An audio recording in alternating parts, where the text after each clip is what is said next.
Sana pala, nung gabing yon, hinayaan ko na lang na ano din ng baha ang mga sako ng bigas sa bodega. Sana hindi ko na sinubukan pang iligtas ang kahit na ano. Kasi sa pagsisikap kong huwag masira ang tindahan, doon ko naman sinimulang wasakin ang buhay ko. Hindi ako masamang tao, o baka yun lang ang gusto kong paniwalaan. Ako si Mena, at ito ang kwento ng aking pagkakamali. Kung ikaw ang nasa lugar ko, sigurado ka bang hindi mo gagawin ang pareho? Sinasabi nila, ang dagat daw ang bumubuhay sa pamilya namin. Pero para sa akin, ang dagat din ang dahan-dahang pumatay sa kung ano ang mayroon kami ni Dado. Minsan, kapag mag-isa ako sa gabi at tanging hunilang ng bentilador ang naririnig ko, iniisip ko kung saang kanto ba ako eksaktong naligaw. Kung saang pitada ba ng barko nagsimulang mapunit yung pagkatao ko na akala ko ay matibay. Noon, proud ako. Proud akong sabihing asawa ako ng seaman. Kapag dumating ang balikbayan box, kapag bago ang TV, kapag nakakapag-aral si Jessa sa Lipa, sasabihin ng mga kapitbahay, swerte mo naman, Mena, ang sipag ni Dado. At ngingiti ako. Titiisin ko ang 8 buwan na wala siya dahil alam ko, para sa amin ang bawat alon na nilalampasan niya.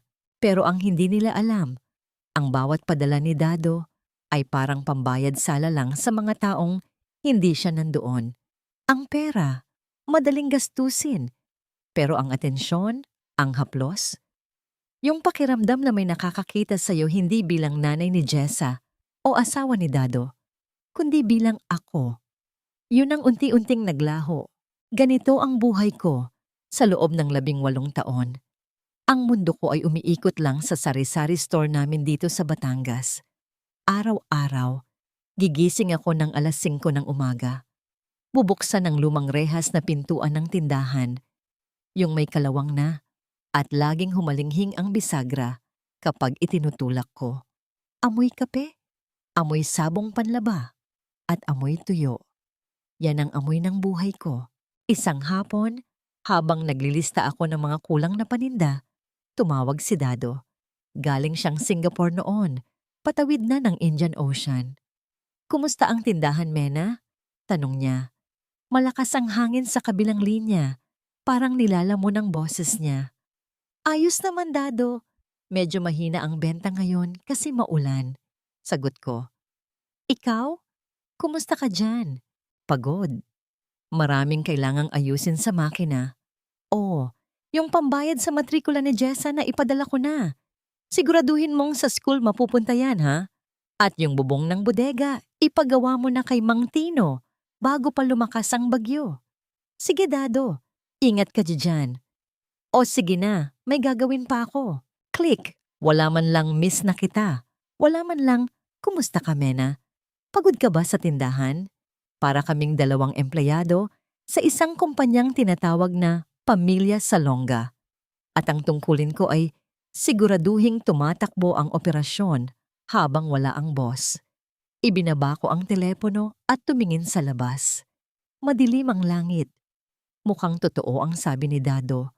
Darating ang bagyo. At doon ko napagtanto, sira ang bubong ng bodega. At si Mang Tino ay may rayuma na. Hindi na kayang umakyat ng hagdan. Kinabukasan, doon ko unang nakita si Andro. Si Cora, yung kaibigan kong nagtitinda ng isda, ang nagrekomenda sa kanya. Mena, may kakilala akong bata. Masipag, kailangan ng trabaho para sa kapatid na nag-aaral. Andro ang pangalan. Kaya niyang magkumpuni ng kung ano-ano. Dumating siya sa tindahan habang nag-aayos ako ng mga dilata. Ang unang napansin ko sa kanya ay hindi ang mukha niya, kundi ang kanyang mga kamay. Malalaki, magaspang, may mga bakas ng langis sa kuko. Mga kamay na sanay sa totoong trabaho. Pero nung iniabot niya ang bayad sa biniling sigarilyo ng isang customer para sa akin, napansin ko kung gaano kaingat ang pagkilos niya. 3 bagay ang hindi ko makalimutan nung araw na yon tungkol sa kanya. Una, ang suot niyang kupas na t-shirt na may logo ng isang hardware store pero amoy malinis na sabon. Pangalawa, ang kanyang mga mata na laging nakayuko, parang ayaw makipag-unahan ng tingin. Pero kapag tumingin naman, ay parang may sinasabing hindi mo maintindihan. At pangatlo, ang maliit na peklat sa kanyang kaliwang braso.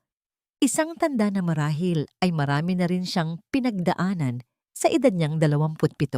Ate Mena, ako po yung pinapunta ni Aling Cora. Mag-aayos po sana ng bubong niyo, sabi niya. Napaka-formal. Ate, hanggang ngayon, sumasakit pa rin ang dibdib ko kapag naaalala ko na ate ang tawag niya sa akin noon. Oo, Andro. Halika, pasok ka. Doon tayo sa bodega sa likod. Habang naglalakad kami patungo sa bodega, nararamdaman ko ang tingin ni Doña Basilia, ang biyenan ko, mula sa bintana ng bahay niya sa kabilang bakod. Alam niyo naman ang mga biyenan, parang CCTV na hindi kailanman namamatay. Kahit wala si Dado, parang nandoon pa rin ang presensya niya, binabantayan ang bawat hakbang ko. Sa loob ng bodega, mainit at madilim. Amoy alikabok at lumang karton. Dito, Andro, turo ko sa butas sa itaas. Kapag umuulan, tumutulod dyan. Nababasa ang mga sako ng bigas. Tumangulang siya. Kinuha niya ang hagdan at isinandal sa pader. Panoorin ko siyang umakyat. Ang bawat galaw ng kanyang mga balikat, ang tensyon sa kanyang mga binti. Hindi ko alam kung bakit, pero napatitig ako. Matagal na akong hindi nakakakita ng lalaking gumagalaw sa loob ng bahay ko na hindi si Dado. At si Dado, kapag umuuwi, laging pagod, laging nakahiga, laging naghihintay na pagsilbihan. Ate Mena, mukhang hindi lang bubong ang problema, sabi niya habang nasa itaas. May anay na rin itong mga biga, delikado. Ano ang dapat gawin? Tanong ko habang nakatingala sa kanya. Bumaba siya ng hagdan, ang lapit niya sa akin. Amoy araw siya at pawis, pero hindi mabaho. Amoy buhay. Kailangang palitan ng kahoy, ate. Kung gusto niyo, ako na ang bibili ng gamit sa bayan bukas para masiguradong matibay. Sige, Andro, ikaw na ang bahala. Magkano ba ang kailangan mo? Habang kinukuha ko ang pera sa bulsa ng duster ko, hindi ko sinasadyang nasagi ang kamay niya. Isang segundo lang, pero parang may kuryenteng gumapang mula sa daliri ko hanggang sa batok ko. Agad kong binawi ang kamay ko. Pasensya na, bulong ko. Ayos lang po, ate, sagot niya. Pero sa pagkakataong ito, tumingin siya sa akin. Hindi siya umiwas. Tinitigan niya ako, hindi bilang asawa ng seaman, hindi bilang amo niya, kundi bilang isang babae. Noong gabing yon, habang nakahiga ako sa kama, narinig ko ang unang patak ng ulan sa bubong. Karaniwan, ang iniisip ko ay ang bagyo sa dagat na kailangang lampasan ni Dado. Pero nung gabing yon, ang nasa isip ko ay ang bodega, ang anay na dahan-dahang kumakain sa kahoy, at ang kamay ni Andro na aksidenteng dumampi sa akin. Tiningnan ko ang orasan sa dingding. 10:00 na ng gabi. Bukas, 8:00 darating siya ulit. At sa unang pagkakataon, sa loob ng maraming taon, naramdaman ko ang isang bagay na hindi ko dapat nararamdaman habang wala ang asawa ko. Inasahan ko ang kanyang pagdating nang may halong kaba na hindi ko maipaliwanag. Hindi ko alam na yung maliit na bitak sa bubong ng bodega. Yun din pala ang magiging simula ng unti-unting pagguho ng buong mundo ko.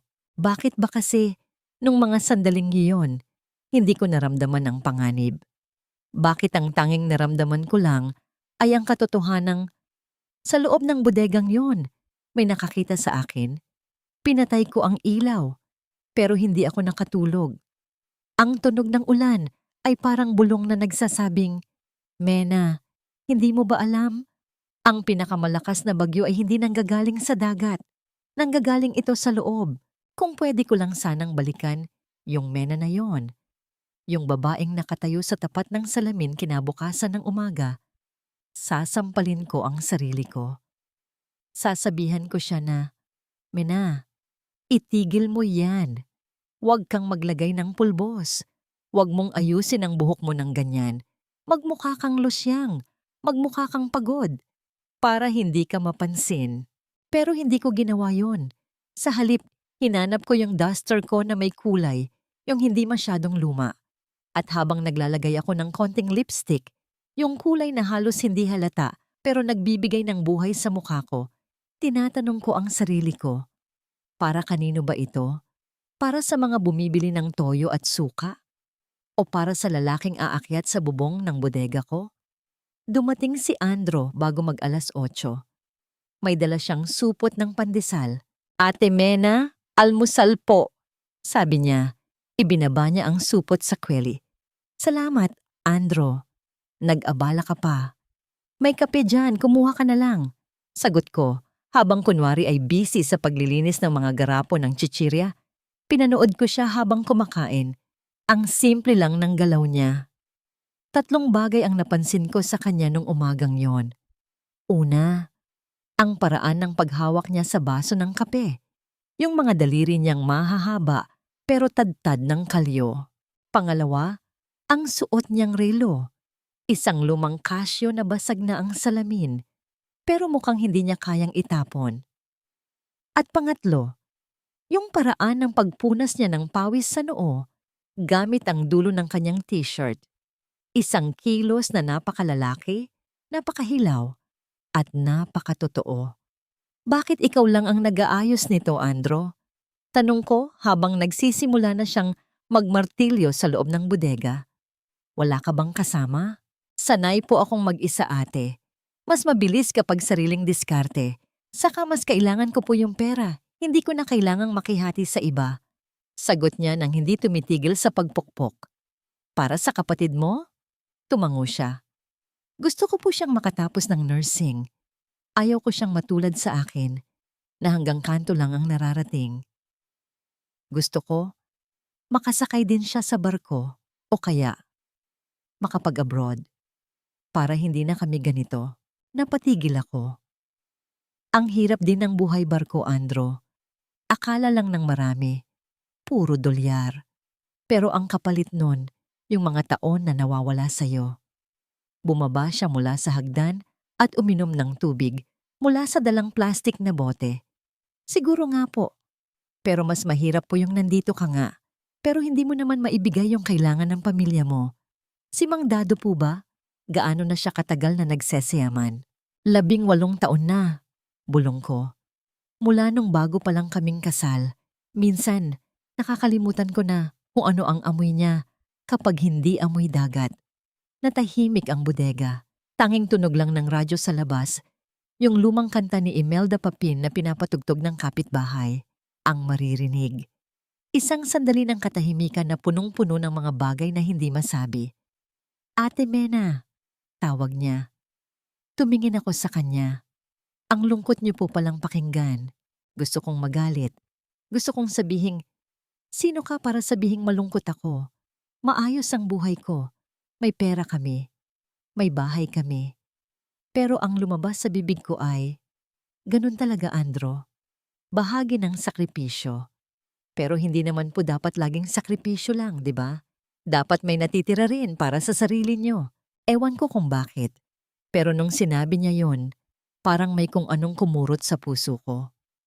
Si Dado, sa loob ng 18 taon, ang laging sinasabi ay, para sa inyo ito, Mena. Magtiis ka.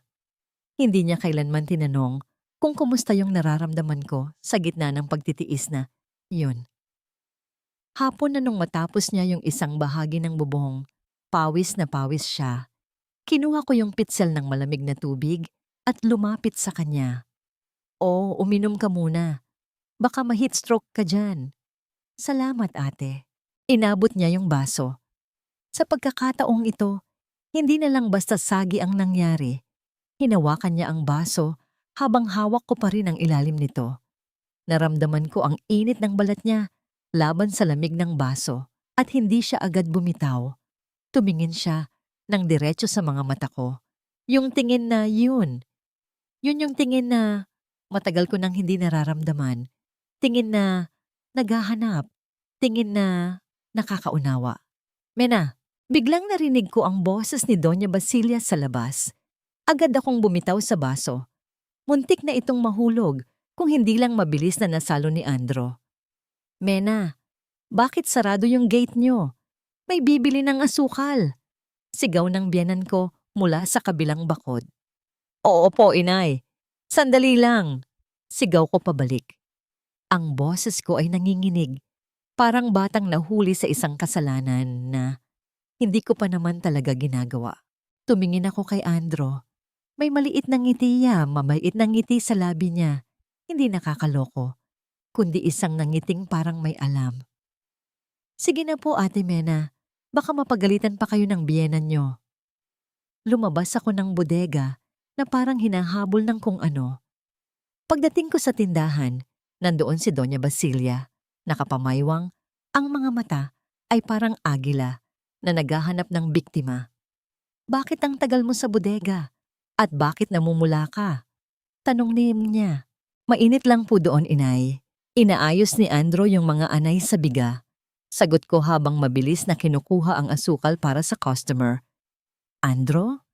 Yung batang yon? Masyadong masipag para sa edad niya, Mena. Mag-ingat ka. Ang mga batang lalaki ngayon, kung ano-ano ang pumapasok sa isip. Inay naman, trabaho lang ang pinunta niya dito. Sinasabi ko lang. Alam mo naman ang mga tao dito sa atin. Isang maling galaw mo lang. Kakalat na parang apoy sa tuyong damo. Isipin mo ang dangal ni Dado. Dangal ni Dado. Palaging dangal ni Dado. Pero ang dangal ko? Ang nararamdaman ko? Sino ang mag-iisip nun? Nung gabing yon, tumawag ulit si Dado. Video call naman. Oh, Mena, bakit parang puyat ka? May sakit ka ba? Tanong niya habang nakahiga sa kanyang bunk bed sa barko. Wala, Dado. Napagod lang sa tindahan. Maraming inayos sa bodega. Mabuti naman. O si Inay, sabi niya may kinuha ka daw na lalaking mag-aayos? Siguraduhin mong matino yan, ha? Baka nakawin lang yung mga paninda natin. Matino si Andro, Dado. Inirekomenda siya ni Cora.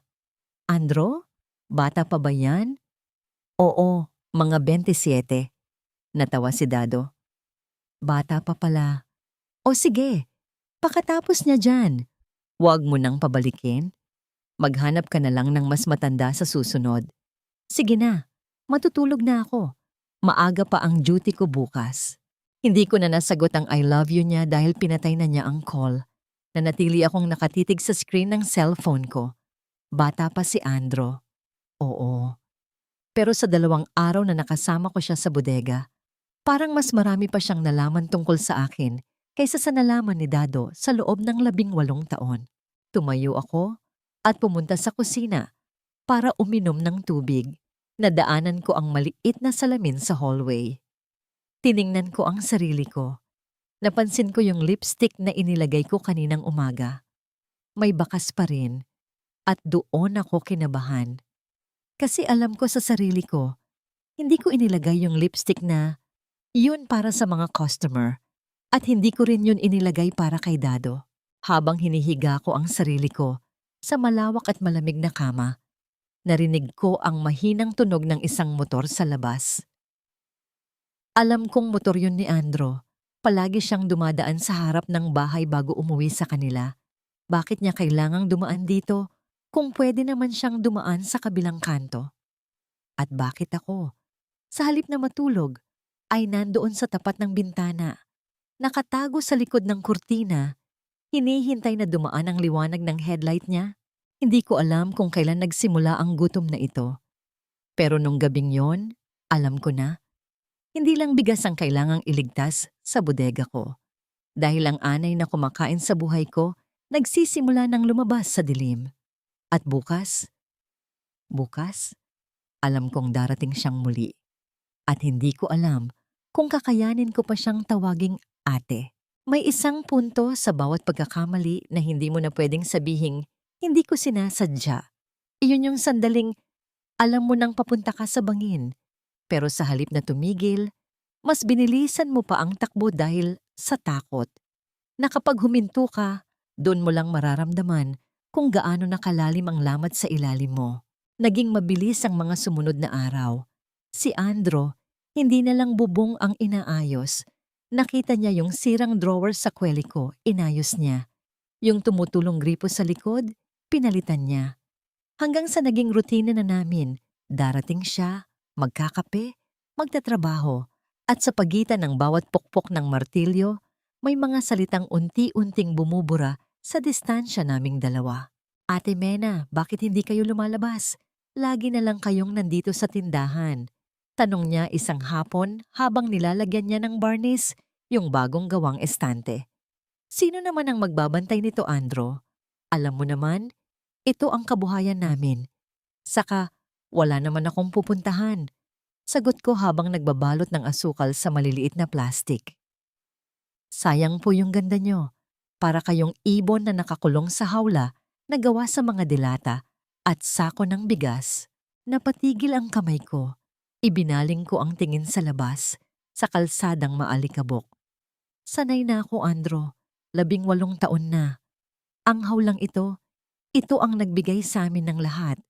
Pero siguro nga, nakalimutan ko na kung paano lumipad. Kung ako ang asawa nyo, Ate Mena, hindi ko kayo iiwan dito ng mag-isa. Kahit gaano kalaki ang dolyar, hindi nun kayang bayaran yung bawat araw na hindi kita nakikitang ngumingiti. Masyadong matapang ang sinabi niya. Sa ibang pagkakataon, baka sinampal ko siya o pinalayas. Pero nung mga sandaling yon, parang musika yung narinig ko. Uhaw na uhaw ako sa pagkilala. At si Andro, ibinibigay niya sa akin yung tubig na matagal ko nang ipinagkait sa sarili ko. Doon nagsimula yung mga lihim na paraan ng pag-uusap namin. Sa sari-sari store, may tinatawag kaming listahan ng utang. Isang lumang notebook na tadtad ng pangalan ng mga kapitbahay. Doon, sa huling pahina, nagsimulang mag-iwan ng mensahe si Andro. Isang hapon, pagkakaalis niya, binuksan ko ang notebook.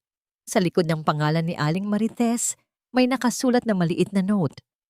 Ang ganda niyo po kanina, habang nakatitig sa ulan. Sana ako na lang yung ulan, para madama ko ang bawat haplos sa mukha niyo. Naramdaman ko ang init sa aking mga pisngi. Dali-dali kong isinara ang notebook at itinago sa ilalim ng counter. Ang puso ko, parang gustong tumalon sa lalamunan ko. Takot na takot ako na baka mabasa yun ni Jessa o makita ni Doña Basilia. Pero kasabay ng takot na, yun ay ang isang uri ng kuryente na ngayon ko lang ulit naramdaman simula nung dalaga pa ako.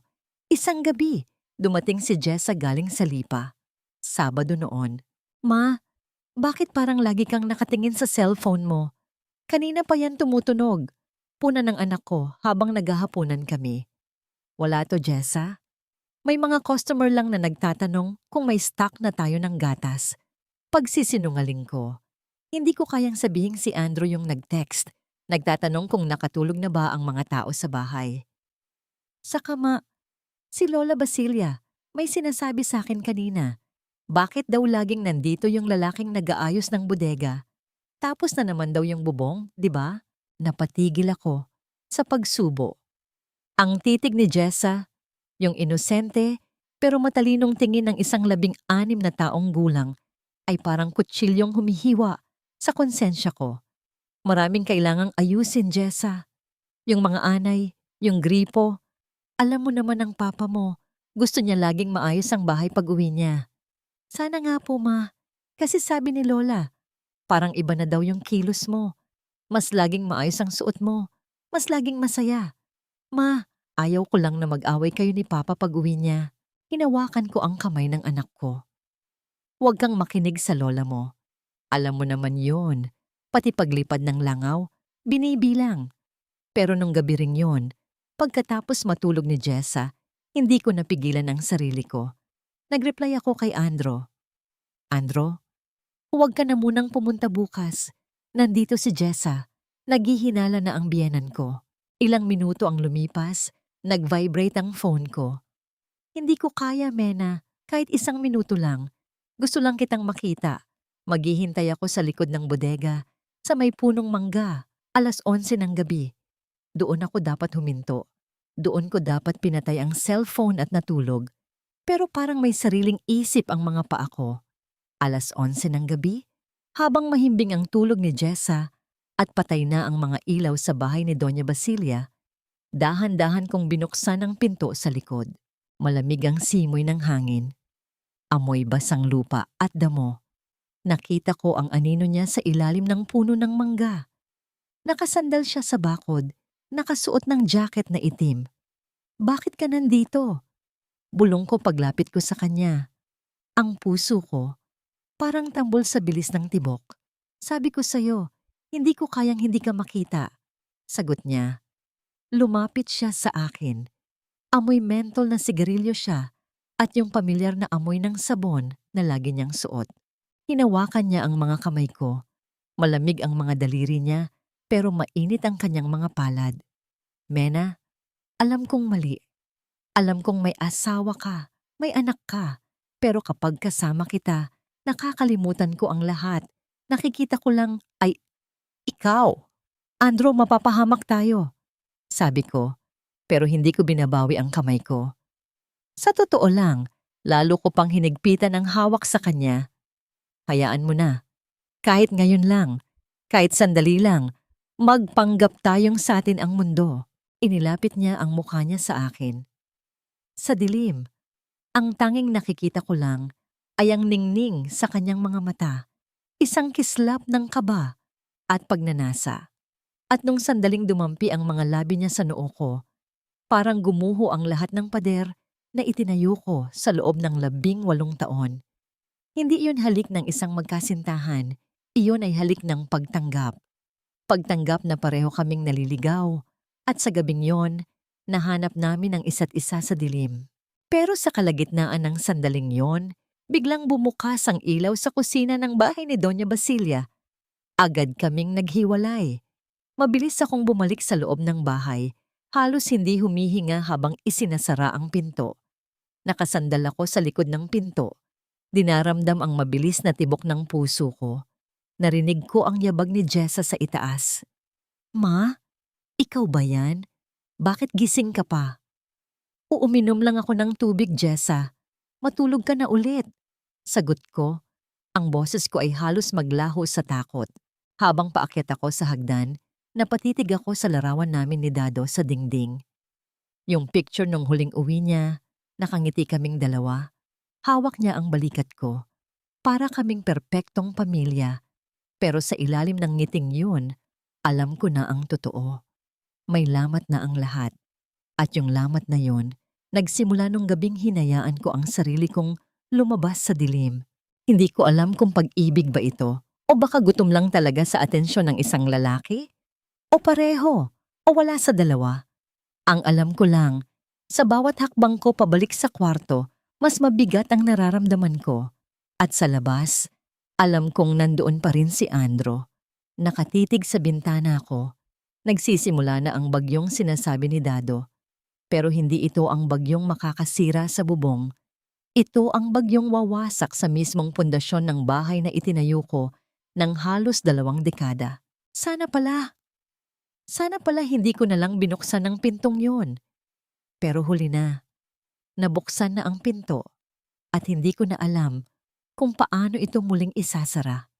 Dumating ang mga linggong parang nakakalunod na laro. Sa harap ng mga customer, ako pa rin si Mena. Ang laging maasahang may-ari ng tindahan, ang asawa ng seaman na marunong mag-ipon, ang inang huwaran. Pero sa ilalim ng suot kong duster, sa bawat pag-abot ko ng sukli, nararamdaman ko ang bigat ng isang lihim na dahan-dahang pumapatay sa akin. Naging kuta namin ang bodega. Doon, sa pagitan ng mga sako ng bigas at mga kahon ng alak, nahanap namin ang isang mundong walang panghuhusga. Pero ang bawat sandali doon ay parang pangungutang sa Bombay. Alam mong masarap ang pakiramdam. Dahil may pera ka ngayon. Pero alam mo ring darating ang araw na paniningilin ka ng may matinding interes. Isang hapon, habang wala si Jessa dahil bumalik na sa Lipa para sa klase, pumasok si Andro sa bodega. Hindi siya mag-aayos ng anuman. Pumasok siya dahil alam niyang mag-isa ako. Tatlong bagay ang tumatak sa isip ko nung hapong yon. Una, ang amoy ng bagong tabas na kahoy sa damit niya, na humahalo sa amoy ng tuyong dahon. Pangalawa, ang isang maliit na ukit ng ibon na gawa sa kahoy na inabot niya sa akin. Magaspang ang pagkakagawa, halatang minadali, pero punong-puno ng pagsisikap. At pangatlo, ang paraan ng pagkagat niya sa kanyang ibabang labi habang nakatingin siya sa akin, tila nagdadalawang isip kung dapat ba siyang lumapit o hindi. Mena, bulong niya. Hindi na ate. Ang tawag niyang yon ay parang haplos na hindi ko matanggihan. Hanggang kailan tayo magtatago ng ganito? Hindi ko alam, Andro. Natatakot ako. Si Inay Basilia, parang may mata pati sa likod ng ulo. Lumapit siya sa akin at hinawakan ang magkabilang balikat ko. Gusto kitang ilayo rito. Gusto kitang dalhin sa isang lugar na hindi mo kailangang magpanggap. Napatawa ako ng mapait. Saan? Saan mo ako dadalhin? May buhay ako rito, Andro. May anak ako. May pangalang kailangang protektahan. Pero wala kang ligaya. Sagot niya ng diretso. Yung mga mata niya. Yun yung pinakamahirap kalabanin. Kasi sa mga mata ni Andro, nakikita ko yung babaeng gusto kong maging, hindi yung babaeng kailangang maging ako para sa lahat. Hinalikan niya ako. Sa pagkakataong ito, hindi sa noo. Iyon ay halik na puno ng lahat ng mga salitang hindi namin masabi. Ang galit sa tadhana, ang pagnanasa, at ang matinding lungkot. Isinandal niya ako sa mga sako ng bigas. Malamig ang sako sa likod ko, pero mainit ang hininga niya sa leeg ko. Paglabas ko ng bodega, ang unang bumungad sa akin ay ang mukha ni Doña Basilia sa labas ng bintana ng tindahan. Nakatayo siya doon, bit-bit ang isang mangkok ng ulam. Ang titig niya, parang kutsilyong dahan-dahang hinahati ang pagkatao ko. O inay, naparito ho kayo. Tanong ko. Pilit na inaayos ang suot kong duster na medyo nagusot. May dala akong pinangat na isda. Akala ko kasi mag-isa ka lang. Sabi niya. Ang boses niya ay malambot, pero ang mga mata niya ay nakatitig sa pintuan ng bodega na dahan-dahang bumukas para lumabas si Andro. Lumalabas si Andro na may bitbit na martilyo. Sinusubukang magmukhang normal. Ate Mena, tapos na po yung pagpapalit ng mga bisagra. Alis na po ako. Tumango lang ako, hindi makatingin sa kanya. Nung wala na si Andro, pumasok si Inay Basilia sa loob ng tindahan. Ibinaba niya ang mangkok sa counter. Mena, alam mo ba kung bakit namamatay ang isang halaman kahit dinidiligan mo araw-araw? Napakunot noo ako. Po? Bakit ho? Dahil minsan, ang peste ay wala sa labas ng dahon, nasa ugat. Kinakain siya mula sa loob ng hindi mo nakikita. At kapag napansin mo, huli na ang lahat. Tuyo na ang buong puno. Tumingin siya sa akin ng makahulugan. Huwag mong hayaang matuyo ang pamilya niyo, Mena. Sayang ang 18 taon na itinanim ni Dado. Hindi ako nakasagot. Gusto kong sumigaw. Gusto kong sabihing, Inay, hindi ho halaman ng pamilya. Tao ho ako. May nararamdaman din ako. Pero nanatili akong tahimik. Kinuha ko ang mangkok at nagpasalamat. Kinagabihan, tumawag si Dado. Pero hindi ito ordinaryong tawag. Galit siya. Mena, bakit sabi ni Inay, lagi kang wala sa counter kapag pumupunta siya? At bakit daw laging bukas ang bodega? Kahit gabi na. Dado, marami lang talagang inaayos. Alam mo naman yung bodega, lumang-luma na. Huwag mo akong gagawing bata, Mena. 1 buwan na dyan yung lalaking yan. Ano bang inaayos niya? Pati ba ikaw inaayos na rin niya? Napatigil ako. Ang puso ko ay parang gustong tumigil sa pagtibok. Ano ang ibig mong sabihin, Dado? Nakarating sa akin ang balita. Pinagtatawanan na yata ako ng mga tao dyan sa barangay. Ang asawa ng seaman. May kinakasamang bata. Habang ang asawa ay nagpapakamatay sa gitna ng dagat. Hindi totoo yan. Pagsisinungaling ko. Pero ang boses ko ay nanginginig. Nakinig ka na naman sa sulsol ng inay mo. Selosa lang yun dahil ako ang may hawak ng pera mo. Uuwi ako, Mena. Sa fiesta, uwi ako. At sisiguraduhin kong malinis ang bahay ko pag uwi ko. Kapag nalaman kong totoo ang hinala ko, hinding-hindi mo magugustuhan ang mangyayari. Click! Naputol ang linya. Nanatili akong nakatayo sa gitna ng sala, hawak ang cellphone ko. Uuwi si Dado. Sa susunod na linggo na ang fiesta. Bakit ba sa halip na matuwa, ang naramdaman ko lang ay matinding takot? Takot na baka matapos na ang lahat. O takot na baka hindi ko na kayang bumalik sa dati? Pumunta ako sa bodega. Doon, sa dilim, nahanap ko yung maliit na ukit na ibon na ibinigay ni Andro. Hinawakan ko ito ng mahigpit. Yung mga kanto ng kahoy ay bumaon sa palad ko. Masakit, pero iyon lang ang nagpapaalala sa akin na totoo pa ang nararamdaman ko. Pag-ibig ba ito? O ito na yung pesteng sinasabi ni Inay Basilia? Ang alam ko lang, parang bumibilis ang takbo ng oras at sa dulo ng linggong ito, may dalawang lalaking magtatagpo sa buhay ko. Ang isa ay may dalang dolyar at galit at ang isa ay may dalang pangarap at kasalanan. At ako? Ako yung nasa gitna, naghihintay kung kailan babagsak ang unang kidlat ng bagyong ako mismo ang gumawa. Hindi ko pa alam nung gabing yon, pero yung basang tsinelas na iiwan ni Andro sa ilalim ng kweli ko sa gabi ng fiesta, yun ang magiging mitya ng lahat. Bakit ba hindi ako huminto nung may pagkakataon pa? Bakit mas pinili kong manatili sa bodega? Sa dilim, habang unti-unting lumalapit ang liwanag na susunog sa aming lahat. Sinasabi nila, ang ulan daw ay biyaya. Pero nung gabing yon, nung bisperas ng fiesta, ang ulan ay parang hatol ng kamatayan na dahan-dahang bumubuhos sa bubong ng tindahan ko. Wala kaming kuryente. Ang buong barangay ay balot ng dilim dahil sa malakas na bagyong sumalubong sa kapistahan. Tanging ang liwanag lang ng isang mitya ng kandila ang nagbibigay ng anino sa loob ng bodega. At sa loob ng bodegang yon, kasama ko si Andro. Nagtutulungan kaming iusog ang mga sako ng bigas para hindi mabasa ng tumutulong ulan. Pagod na pagod ako, hinihingal, at ang bawat patak ng pawis sa noo ko ay humahalo sa lamig ng tubig na pumapasok sa bitak ng pader. Mena, dahan-dahan. Ako narito. Sabi ni Andro, hinawakan niya ang kamay ko para pigilan ako sa pagbubuhat. Napatigil ako. Sa gitna ng dilim, sa pagitan ng tunog ng hangin na humahampas sa mga puno ng niyog at ang lagaslas ng ulan sa yero, naramdaman ko ang init ng palad niya.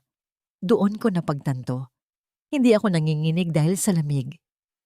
Nanginginig ako dahil sa takot na baka ito na ang huling pagkakataon na magkasama kami.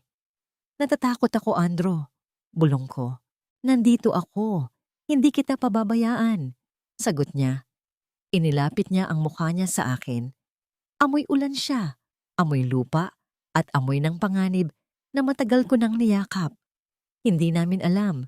Sa labas ng tindahan, sa gitna ng uno, may isang sasakyang dahan-dahang humihinto. Biglang nagliwanag ang buong bodega. Hindi galing sa kuryente, kundi galing sa headlight ng isang jeepney na dumaan at tumigil sa tapat ng gate namin. Narinig ko ang sigawan ng mga kapitbahay sa labas kahit malakas ang ulan. Dumaong na ang barko. Nakauwi na ang mga seaman. Parang tumigil ang pag-ikot ng mundo ko. Ang hawak ni Andro sa kamay ko ay parang naging bakal na bumibigat. Si Dado. Nakauwi na si Dado. Isang linggong maaga sa schedule niya. Andro, magtago ka. Bilisan mo. Utos ko sa kanya. Ang boses ko ay halos hindi lumabas sa tulo ng lalamunan ko.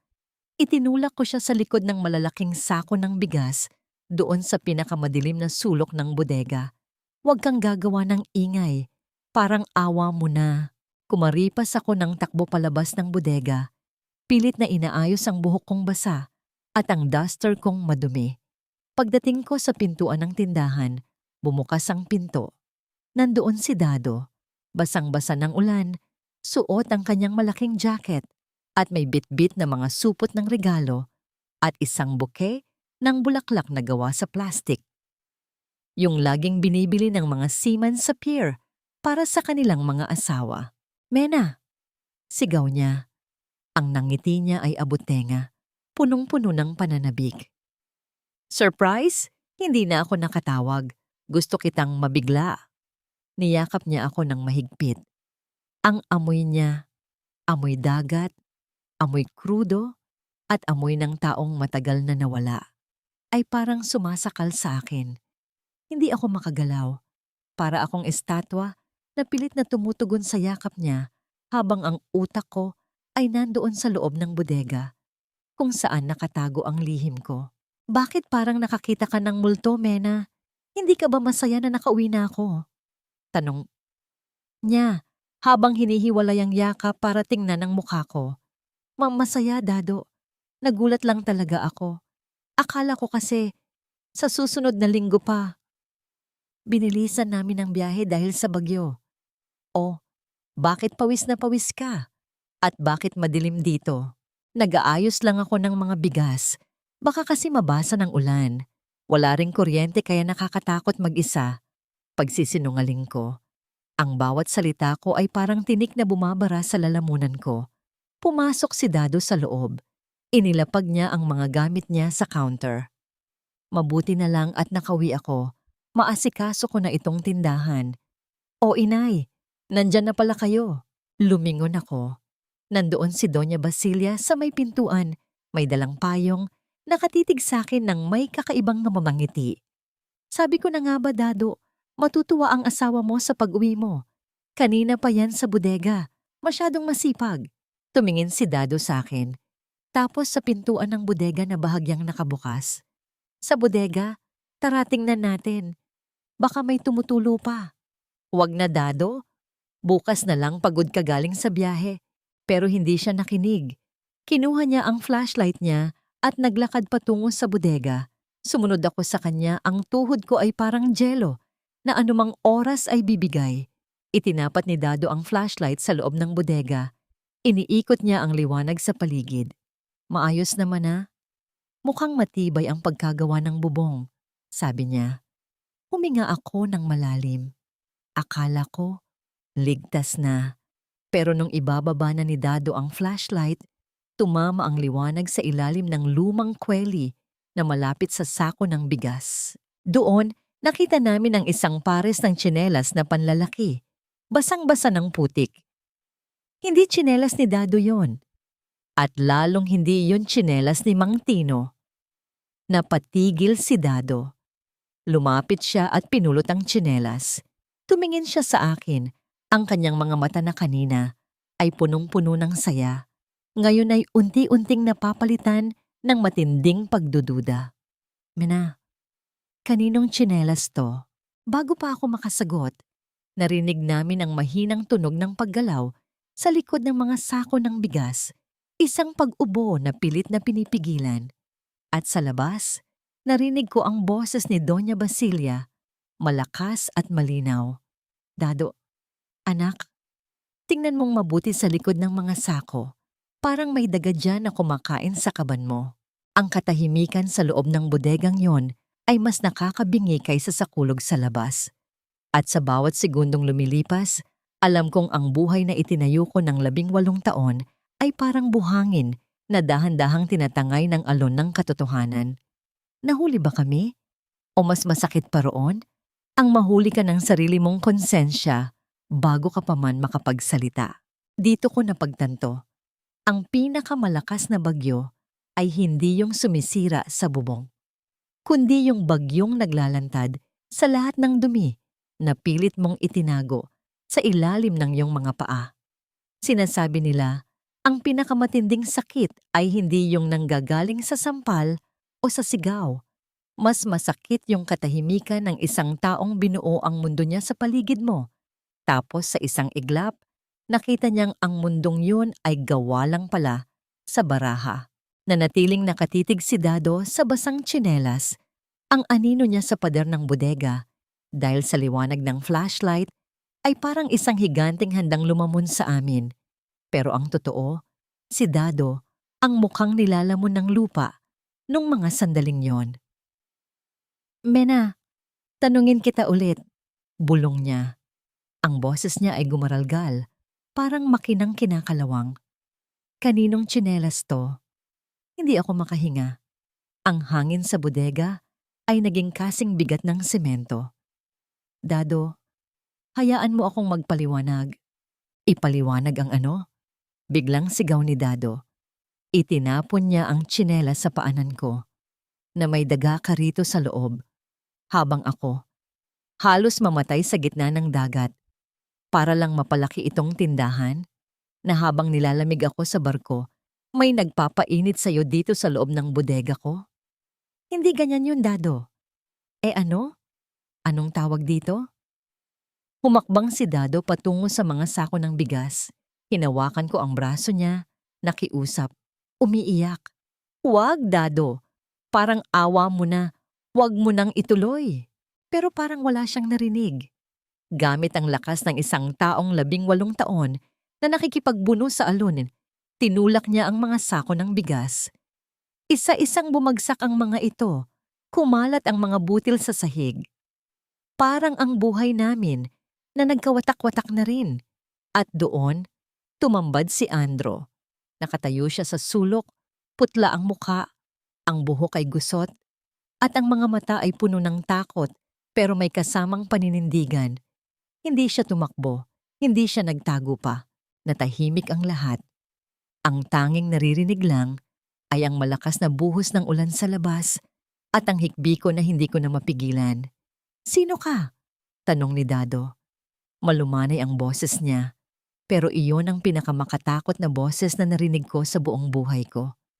Andro po, sagot ni Andro. Ako po yung kinuha ni Mena na mag-ayos ng bodega. Natawa ng mapait si Dado, isang tawa na parang nauulol. Mag-ayos ng bodega o mag-ayos ng kama namin? Ha?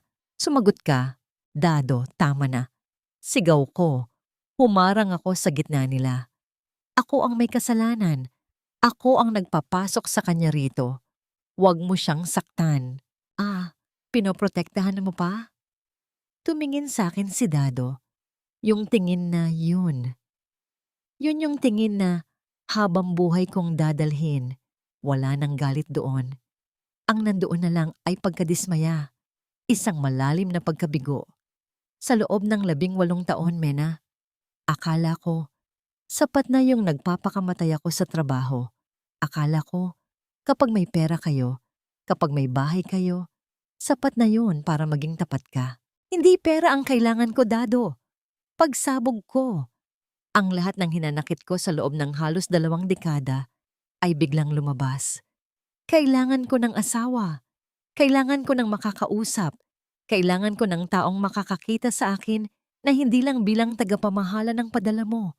18 taon. Dado. 18 taon akong mag-isa sa kama na ito. Si Andro lang ang nakinig sa akin. Kaya ba kailangang ibigay mo ang lahat? Tanong ni Dado. Dahil nakinig siya. Biglang bumukas ng malakas ang pinto ng bodega. Pumasok si Doña Basilia kasama ang 2 barangay tanod. Ang muka ng biyanan ko ay punong-puno ng tagumpay. Kita mo na, Dado? Sinasabi ko sa'yo, ang babaeng yan, hindi marunong makontento. Sabi ni Doña Basilia. O mga tanod, heto ang ebidensya. Sa gitna ng bagyo, may lalaking nakatago sa bodega. Alis! Sigaw ni Dado sa mga tanod. Lumabas kayo, pamilya ko ito. Pero Dado, subok ng isang tanod. Sabi nang lumabas kayo. Nang lumabas ang mga tao, naiwan kaming 3. Si Andro ay dahan-dahang lumapit sa akin. Parang gusto akong hawakan pero pinigilan niya ang sarili niya. Mena, tawag niya. Ang boses niya ay puno ng sakit. Aalis na ako. Hindi ko gustong magkagulo kayo ng ganito. Tumingin si Andro kay Dado. Sir, wala po itong kasalanan. Ako po ang nagpumilit. Ako po ang lumapit sa kanya. Umalis ka na, sabi ni Dado, hindi nakatingin kay Andro. Umalis ka na bago ko magawang pumatay ng tao sa loob ng sarili kong bahay. Mabilis na lumabas si Andro. Narinig ko ang takbo niya sa gitna ng ulan. Gusto ko siyang habulin. Gusto ko siyang tawagin. Pero ang mga paa ko ay parang nakabaon sa semento. Naiwan kami ni Dado sa gitna ng nagkalat na bigas. Ipinatong ni Dado ang kanyang mga kamay sa kweli. Ang balikat niya ay nayayanig sa pag-iyak na walang tunog. Alam mo, Mena, bumili ako ng mga bulaklak sa pier kanina. Bulong niya. Sabi ko, surprise. Sabi ko, sa wakas, makakapagbakasyon na ako ng matagal. May plano na akong hindi na bumalik sa barko. Magpapatayo tayo ng mas malaking tindahan. Magiging pamilya na tayo ulit. Napaupo ako sa sahig. Ang sakit. Ang sakit-sakit na malaman na kung kailan ako sumuko, doon naman siya bumalik para sana ayusin ang lahat. Pero nung nakita ko yung tsinelas na yon, nung nakita ko siyang nakatayo dyan, doon ko na-realize na wala na pala akong babalikan. Ang bahay na itinayo ko, matagal na palang walang tao sa loob. Dado, patawad. Patawad. Tumingin siya sa akin. Ang daling sabihin, diba? Pero Mena, ang tiwala. Parang salamin ng kweli na iito ba? Isang beses lang mabasag. Kahit anong glue ang gamitin mo, kitang-kita pa rin ang lamat. Tumayo si Dado. Kinuha niya ang kanyang jacket. Huwag kang mag-alala. Hindi kita palalayasin. Ayaw kong lumaki si Jessa na walang ina. Pero huwag mo na ring asahan na may asawa ka pa. Lumabas siya ng bodega. Iniwan akong mag-isa sa dilim. Narinig ko ang pagsara ng pinto ng bahay. Narinig ko ang hagulgol ni Doña Basilia sa labas at ang tunog ng ulan na tila walang katapusan. Nakahiga ako sa sahig, sa gitna ng mga butil ng bigas na hinaluan ng putik mula sa tsinelas ni Andro. Doon ko naintindihan ang sinabi ni Inay Basilia.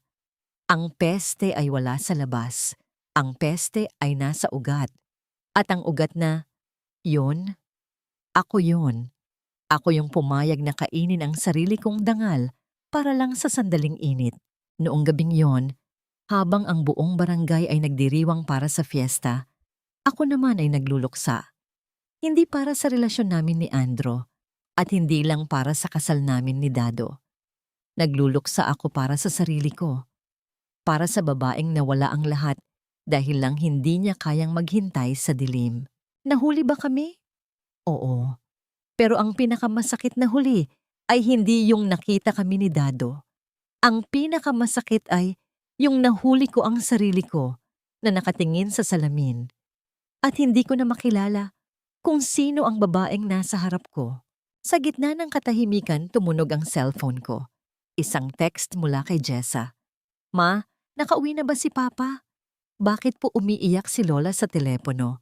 Paano ko sasabihin sa anak ko na ang bayaning hinihintay niyang umuwi mula sa dagat ay wala ng bahay na matutuluyan dahil sa akin? Kinabukasan, sumikat ang araw na parang walang nangyaring bagyo. Yun ang pinakamapait na biro ng mundo, na kahit gumuho na ang langit mo kagabi, ang mga ibon ay kakanta pa rin. Ang mga kapitbahay ay maglalabas pa rin ng bandera para sa fiesta. At ang araw ay sisikat pa rin para ipakita sa iyo ang bawat dumi at lamat na pilit mong ikinubli. Hindi ako nakatulog. Nakaupo lang ako sa gilid ng kama. Nakatitig sa mga plastik na bulaklak na ibinili ni Dado na ngayon ay nakatapon sa sahig, madumi ang mga talutot at amoy alikabok. 8:00 ng umaga nang dumating si Jessa. Pagbaba pa lang niya ng tricycle, alam kong narinig na niya. Sa isang maliit na barangay na gaya nito, ang balita ay mas mabilis pa sa kidlat. Ang mga tingin ng mga kapitbahay na nagwawalis ng bakod ay nakasunod sa kanya habang papasok siya ng gate. Pumasok siya sa loob ng bahay. Bit-bit ang kanyang school bag, tumingin siya sa akin. Wala siyang sinabi, pero ang mga mata niya ay punong-puno ng mga tanong na hindi ko kayang sagutin. Nasaan si Papa? Ang tanging lumabas sa bibig niya. Nasa bahay ng lola mo, Jessa. Mahina akong sagot. Ibinaba niya ang bag niya sa upuan. Tumingin siya sa paligid ng sala, sa mga gamit ni Dado na hindi pa nabubuksan. Sa katahimikan ng bahay na dati ay punong-puno ng excitement kapag umuuwi ang papa niya. Totoo ba, Ma? Tanong niya. Ang boses niya ay nanginginig. Totoo ba yung sinasabi nila sa kalsada na may lalaki ka raw sa bodega nung gabi ng bagyo? Gusto kong magsinungaling. Gusto kong sabihing naninira lang ang lola niya.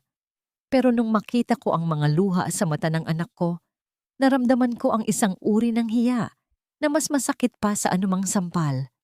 Ang hiya ng isang inang, hindi na kayang tingnan ng diretso ang kanyang anak. Yumuko ako. Patawad, Jessa. Humagulgol siya. Hindi siya sumigaw. Hindi niya ako minura. Pero ang bawat hikbi niya ay parang bawat patak ng ulan kagabi. Malamig, masakit, at nakakalunod. Bakit, ma? Bakit? Akala ko ba okay tayo? Akala ko ba hinihintay natin si Papa? Hindi ako makapagsalita. Paano mo ba ipaliliwanag sa isang bata ang kalungkutan ng isang matandang babae? Paano mo ipaliliwanag ang gutom na hindi nabubusog ng padalang pera? Hindi ko magawa. Dahil sa dulo ng lahat, kahit anong dahilan ang ibigay ko, ang katotohanan ay isa lang. Pinili kong magtaksil. Lumipas ang mga araw ng fiesta na parang isang mahabang lamay. Ang tindahan ay nanatiling sarado. Ang rehas na pinto na dati ay laging humalinghing sa pagbukas. Ngayon ay may malaking kadena. Si Dado bumalik pagkatapos ng 3 araw. Hindi para makipag-ayos, kundi para kunin ang mga gamit niya. 3 bagay ang tumatak sa akin nung hapon na yon. Una, ang paraan ng pagtiklop ni Dado ng kanyang mga uniforme. Maayos, mabilis, parang sanay na siyang mag-impake para umalis ulit. Pangalawa, ang hindi niya pagtingin sa akin kahit isang beses, na parang isa na lamang akong hangin sa loob ng bahay na itinayo niya. At pangatlo, ang pagtanggal niya sa aming wedding photo sa dingding. Hindi niya binasag, inilapag lang niya ito nang nakataob sa mesa. Dado, saan ka pupunta? Tanong ko. Magpapasakay ulit ako. Sagot niya. Ang boses niya ay walang emosyon. Mas nakakatakot pa kaysa nung sumisigaw siya sa bodega. Mas madali pang harapin ang bagyo sa dagat kaysa ang katahimikan dito sa bahay. Paano si Jessa? Padadalan ko siya ng pera sa boarding house niya. Ayaw na niyang manatili rito, Mena. Nahihiya siya. Nahihiya siya sa iyo at nahihiya siya sa akin dahil hinayaan kong mangyari ito. Doon ako gumuho. Ang anak ko, ang tanging bagay na nagpapatatag sa akin, ngayon ay ayaw na ring manatili sa piling ko. Andro, bulong ko. Hindi ko alam kung bakit ko binanggit ang pangalan niya. Napatigil si Dado sa pintuan. Si Andro? Umalis na rin siya sa barangay na ito kagabi.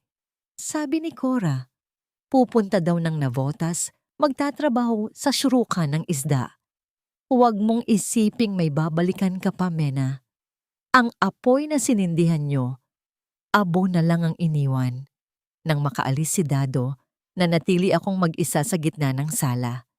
Ang bahay na dati ay tinatawag naming tahanan. Ngayon ay isa na lamang malaking bodega ng mga alaala na wala ng halaga. 1 linggo ang lumipas, nakatanggap ako ng sulat. Walang return address, pero alam ko kung kanino galing. Mena, patawad. Hindi ko gustong wasakin ang buhay mo. Pero sa lahat ng nangyari, hindi ko pagsisisihan na nakilala kita. Sana balang araw, mapatawad mo rin ang sarili mo. Hindi ka masamang tao. Nagmahal ka lang sa maling panahon at sa maling pagkakataon. Pinunit ko ang sulat. Hindi dahil galit ako kay Andro, kundi dahil ang bawat salita niya ay nagpapaalala sa akin kung gaano kalaki ang ipinagpalit ko para sa isang bagay na hindi naman talaga pwedeng magtagal. 1 taon na ang nakalipas simula nung gabing yon. Binuksan ko ulit ang sari-sari store, pero maliit na lang ito. Wala na ang malaking bodega. Ipinasemento ko na yun at ginawang bakanting lote. Ayaw ko nang pumasok sa loob ng silid na yon. Si Jessa ay malapit na ring makatapos. Paminsan-minsan, dumadalaw siya, pero ang aming pag-uusap ay laging tungkol sa pera o sa pag-aaral niya. Wala na yung dating daldalan namin habang nagbabalot ng asukal. May pader na sa pagitan namin, isang pader na ako mismo ang nagtayo. Si Dado, nagsesiyaman pa rin siya. Nagpapadala pa rin siya ng pera, pero hindi na siya tumatawag sa akin. Sa kapatid na lang niya siya nakikipag-ugnayan. Sabi nila, may balak na raw siyang mag-file ng annulment. Hanggang ngayon, kapag umuulan at naririnig ko ang patak ng tubig sa bubong, bumabalik ako sa bodegang yon.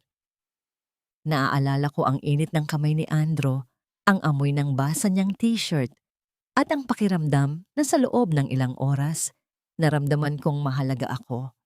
Pero sa tuwing tinitingnan ko ang nakataob na picture frame sa mesa na hanggang ngayon ay hindi ko pa rin maibalik sa dingding, itinitanong ko sa sarili ko, sulit ba?